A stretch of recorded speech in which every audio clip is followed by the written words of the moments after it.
Confirm জান্নাতি হওয়ার উপায় কি? মা বাবার পায়ে সালাম করা যাবে কিনা? নিরুপায় হয়ে ব্যাংকে টাকা রাখার পর উক্ত টাকার সুদ কোন খাতে ব্যয় করলে বা কাকে দান করলে সুদ খাওয়ার পাপ থেকে পরিত্রাণ পাবো? লাশের পাশে কোরআন পড়া যাবে কিনা? অনেক সময় আমরা মজা করতে গিয়ে মিথ্যা কথা বলি, তাতে কারো কোনো ক্ষতি হয় না, এতে আমাদের পাপ হবে কিনা? বর্তমান সময় মহিলারা বাড়ি বাড়ি গিয়ে মাহফিল করে এবং মহিলা বৈঠক করে, ইসলাম ব্যাপারে কি বলে? কোরআনের হাফেজ ছাড়া জানা শিক্ষিত কেউ কি জানাজা নামাজ পড়াতে পারবে?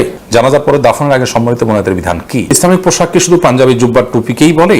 শার্ট, প্যান্ট, গেঞ্জি ইত্যাদি কি পরা যাবে না? সর্বপ্রথম যে প্রশ্নটি আমি দেখতে পাচ্ছি সেটি হলো, মা বাবার পায়ে সালাম করা যাবে কিনা? সালামটা আসলে পায়ে করার জিনিস নয়, সালামটা মুখে করার জিনিস, যার কারণে সালামের জবাব মুখে হয়। আপনি পায়ে যদি সালাম করেন তাহলে সেক্ষেত্রে জবাবটা, রিপ্লাইটা কিভাবে হবে? কিসে ছুঁয়ে রিপ্লাই হবে? এটা আসলে সালাম হয় না। নিরুপায় হয়ে ব্যাংকে টাকা রাখার পর উক্ত টাকার সুদ কোন খাতে ব্যয় করলে বা কাকে দান করলে সুদ খাওয়ার পাপ থেকে পরিত্রাণ পাবো? আপনি যদি সুদ না নেওয়ার কোনো স্কোপ থাকে, এটা নিবেন না, শুধু টাকা রাখবেন।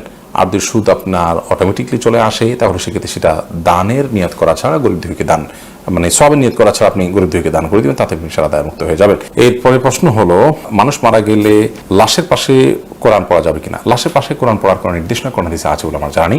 মৃত ব্যক্তিকে খুব দ্রুততার সাথে দাফন কাফনের ব্যবস্থা করতে হবে, গোসল দেওয়াতে হবে, তার জন্য আল্লাহর কাছে দোয়া করতে হবে, ইস্তেগফার করতে হবে, ক্ষমা প্রার্থনা করতে হবে, এটা আমাদের করণীয়। তার পক্ষ থেকে দান সাদকা আমরা করতে পারি, কিন্তু তার লাশের পাশাপাশি কোরআন তেলাওয়াতের কোনো ফজিলত নাই। কোরআন তো যারা তেলাওয়াত করবে তাদের লাভ, মৃত ব্যক্তিত্ব এটাতে কোনো লাভ হওয়ার কারণ নেই। অনেক সময় আমরা মজা করতে গিয়ে মিথ্যা কথা বলি, তাতে কারো কোনো ক্ষতি হয় না, এতে আমাদের পাপ হবে কিনা? মজা করতে গিয়ে মিথ্যা কথা বলাটাও গুনাহের কথা এবং পাপের কথা। নবী করিম সাল্লাল্লাহু আলাইহি ওয়াসাল্লাম বলেছেন, যে ব্যক্তি মজা করেও মিথ্যা কথা বলে না, পরিহার করে মিথ্যা কথা, সে ব্যক্তির জন্য নবী করিম সাল্লাল্লাহু আলাইহি ওয়াসাল্লাম জান্নাতের সেন্টার পয়েন্টে একটি প্রাসাদের জিম্মাদার নিয়েছেন। অর্থাৎ এরকম সুযোগ আসলেও সেগুলো করে না। হাসি তামাশার জন্য আমরা আজকাল অনেকে মিথ্যা কথা বলি, মানুষকে হাসানোর জন্য, লোক হাসানোর জন্য মিথ্যা কথা বলি, এটা উচিত নয়। মানুষকে হাসানোর জন্য মিথ্যা কথা বলাও পাপ, অপরাধ, এবং নবী করিম সাল্লাল্লাহু আলাইহি ওয়াসাল্লাম হাদিসে সুস্পষ্টভাবে নিষেধাজ্ঞা আছে ব্যাপারে। কোনো ছোট বা তুচ্ছ জিনিস যা এর মালিকের কোনো কাজে আসবে না নিশ্চিত, কিন্তু আমার কাজের জন্য আমি বিনা অনুমতিতে খেতে বা ব্যবহার করতে পারবো কিনা? কোনো তুচ্ছ জিনিস মালিকের তেমন কোনো কাজে আসবে না এবং এটাকে ব্যবহার করলে তিনি কিছু বলবেনও না, এরকম মৌন সমর্থন যদি তার থাকে, সম্মতি যদি তার থাকে, তাহলে সেক্ষেত্রে এই মৌন সম্মতির ভিত্তিতে তার ওই জিনিসটা আপনি ব্যবহার করতে পারেন। যদি সন্দেহ থাকে যে তিনি ব্যবহার না অনুমতি দিতে পারেন, তাহলে সেক্ষেত্রে সেটা ব্যবহার করা উচিত নয় এবং সন্দেহ সংশয় করে কারোর জিনিস ব্যবহার করার আগে তার কাছে জিজ্ঞেস করা উচিত, যে তার মনোসম্মতি থাকবেই, অতএব তাকে জিজ্ঞেস করতে কেন কার্পণ্য করবেন? বর্তমান সময় মহিলারা বাড়ি বাড়ি গিয়ে মাহফিল করে এবং মহিলা বৈঠক করে, ইসলাম ব্যাপারে কি বলে?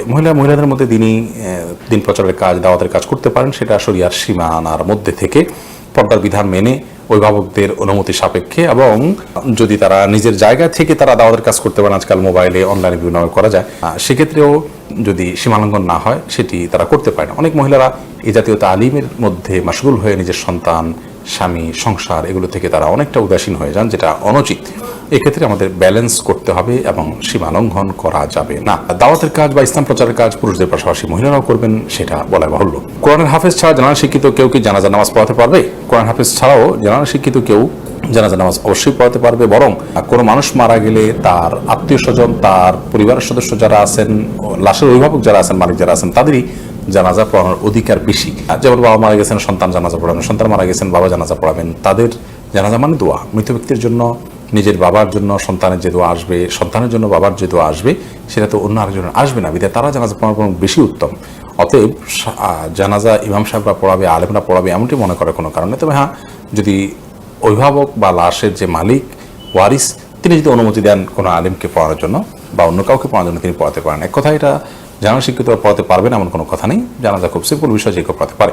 জানাজার পরে দাফনের আগে সম্মানিত বোনেদের বিধান কি? জানাজার আগে, লাশের জানাজার আগে কিংবা জানাজার পরে কোনো দোয়া নেই, জানাজাটাই তো দোয়া, অতএব তারপরে আর কোনো দোয়া করার কোনো বিধান নেই। জানাজা মানে কি? জানাজা মানে মুর্দার জন্য দোয়া করছেন, আল্লাহুম্মা ফিল হাইয়্যি ওয়া মাইয়্যিতিনা, আল্লাহ এই ব্যক্তিকে আপনি মাফ করেন, আল্লাহুম্মা ফিরলাহু ওয়ারহামহু, আল্লাহ এই ব্যক্তিকে মাফ করেন, আমাদের জীবিত মৃতদেরকে মাফ করেন, আপনি তো দোয়া করছেন। এরপর আবার সালাম ফিরে আবার কিসের দোয়া?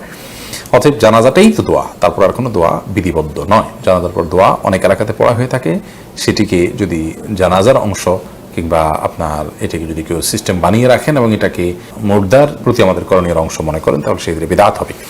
তবে দাফন করার পর, কবর দেওয়ার পর কিবলামুখী হয়ে কবরবাসীকে, যাকে কবর করা হলো, সে তার ইমানের উপরে যিনি অটল থাকতে পারেন তার সওয়াল জবাবের মধ্যে, এই জন্য তার কাছে আল্লাহর কাছে তার জন্য দোয়া করা যেতে পারে। সেটি নবী করিম সাল্লাল্লাহু আলাইহি ওয়াসাল্লামের সুন্নাহ দ্বারা সাবিত।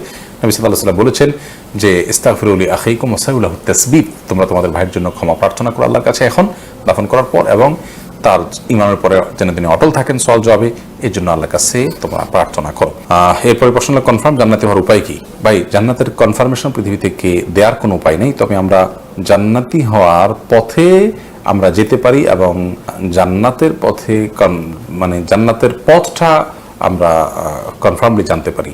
যে পথ হলো আল্লাহ নির্দেশিত পথ, আল্লাহর প্রতি ঈমান আনার পথ, আনুগত্যের পথ, দোয়া করতে থাকা, জান্নাত চাইতে থাকা, এটা হলো জান্নাতে যাওয়ার জন্য এই পথটাই কনফার্ম, অন্য কোনো পথ খোলা নেই। তবে আমি এই পথে গেলে আর কখনো বিচলিত হব না, পড়ে যাব না মানে গুমরাহির পথে, এমনটি নিশ্চিত করার কোনো সুযোগ নেই। মূলত এর মধ্যে আল্লাহ রাব্বুল আলামিনের প্রতি বান্দার আনুগত্য অনেক বেশি প্রকাশ হওয়ার সুযোগ থাকে, যে মানুষ আল্লাহর প্রতি কায়মনোবাক্যে দোয়া এবং প্রার্থনায় রত থাকবে, আনুগত্য করতে থাকবে, আল্লাহর কাছে পানাহ চাইতে থাকবে এবং জান্নাত কামনা করতে চাইবে, একেবারে নিশ্চিন্ত হয়ে গেলে তখন সেটা আনুগত্যর পরিপন্থী অনেক সময় হয়ে যায়। যাই হোক, তো জান্নাতের একেবারে কনফার্মেশন দিয়ে অনেক ভিডিও আপনারা ইউটিউবে দেখবেন যে নিশ্চিত জান্নাতি এটা সেটা, এগুলো বেশিরভাগ ক্ষেত্রে মুখরোচক আপনার থাম্বনেল বা শিরোনাম লাগানো হয়ে থাকে ভিউয়ার বাড়ানোর জন্য, ইউটিউবাররা করে থাকেন। অনেক সময় বক্তা হয়তো এটা বলেনও নাই, তারপরে তারা সেটা নিজে থেকে করে থাকেন, বা কোনো বক্তা যদি এরকম বলেনও, এটা সীমালঙ্ঘন। জান্নাতের কনফার্মেশন দেওয়ার অধিকার পৃথিবীতে কাউকে দেওয়া হয়নি। তবে হ্যাঁ, আমরা জান্নাতে যাওয়ার পথগুলো নিশ্চিতভাবে জানি, সেগুলো আমরা অবলম্বন করবো এবং আল্লাহর কাছে পানাহ চাইতে থাকবো, জাহান্নাম থেকে জান্নাতের লাভের জন্য দোয়া করতে থাকবো। এর মাধ্যমে জোরালো আশা আমরা রাখবো যে ইনশাআল্লাহ তাআলা জান্নাত দিবেন। এই পরের প্রশ্ন হলো, ইসলামিক পোশাক কি শুধু পাঞ্জাবি, জুব্বা, টুপিকেই বলে? শার্ট, প্যান্ট, গেঞ্জি ইত্যাদি কি পরা যাবে না? ইসলামিক পোশাক বলতে আমরা মনে করি যে শার্ট, আপনার টুপি, পাঞ্জাবি, জুব্বা, এগুলো ইসলামিক পোশাক। এটা এক ধরনের ভুল ধারণা আমাদের। মূলত এগুলো আরব অঞ্চলের পোশাক ছিল। নবী করিম সাল্লাল্লাহু আলাইহি ওয়াসাল্লাম জামা পরেছেন, তার ধরন কি ছিল, হুবহু আজকের যে জুব্বা আমরা বলি এগুলোর মতো ছিল কিনা সেটা কিন্তু বলা যাচ্ছে না, খুব জটিল। আবার এই জুব্বা তিনি পরেছেন, জামা পরেছেন, সেই মহব্বতে, তার মহব্বতে আপনি জামা পরছেন, তার অনুসরণে জামা পরছেন, এরকমটি হলে আপনি সওয়াব পাবেন।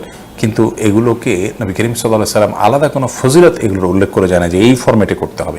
ইসলাম শরীয়তে পোশাকের ক্ষেত্রে নীতিমালা দেওয়া আছে। পুরুষ নারীর মতো, নারীর পোশাকের মতো পুরুষের মতো পোশাক পরবে না। অমুসলিমদের বিভিন্ন মার্কা বহন করে যে সমস্ত পোশাক, সেগুলো পরিধান করা যাবে না। কালারের ক্ষেত্রে পুরুষরা রেড কালারটাকে অ্যাভয়েড করে চলবেন এবং জাফরানের কালার বা কিছুটা হলুদ কালারটাকে অ্যাভয়েড করে চলবেন, পিওর আর কি, পিওর যদি লাল হলুদ হয়। এছাড়াও অন্য কালার তারা পরতে পারেন। আবার খুব বেশি টাইট, আঁটো খুব বেশি পাতলার পোশাক পরবেন না, যেটার ফলে তার শরীর দেখা যায়, চামড়া দেখা যায়, এরকম পাতলা পোশাক পরবেন না। এ হলো মূলনীতি। এর বাইরে আপনার সুনির্দিষ্ট কোনো ফর্মেতে একেবারে ফিক্স করে দেওয়া হয়নি যে এটাই আপনার পড়তে হবে, এবং এটাকে আমরা যেভাবে গুরুত্বের সাথে মনে করি যে ইসলামিক লেবাস, মূলত বিষয়টি এরকম নয়। হ্যাঁ, টুপিটা নবী করিম সাল্লাল্লাহু আলাইহি ওয়াসাল্লাম পড়েছেন, সাহাবা ইকরাম পড়েছেন, তাদের মহব্বতে আপনি পড়লে আপনি সওয়াব পাবেন, কিন্তু এটা না পড়লে যে আপনার বড় কোনো গুনাহ হয়ে যাচ্ছে, বড় কোনো ক্ষতি হয়েছে, বিষয়টি সেরকম নয়।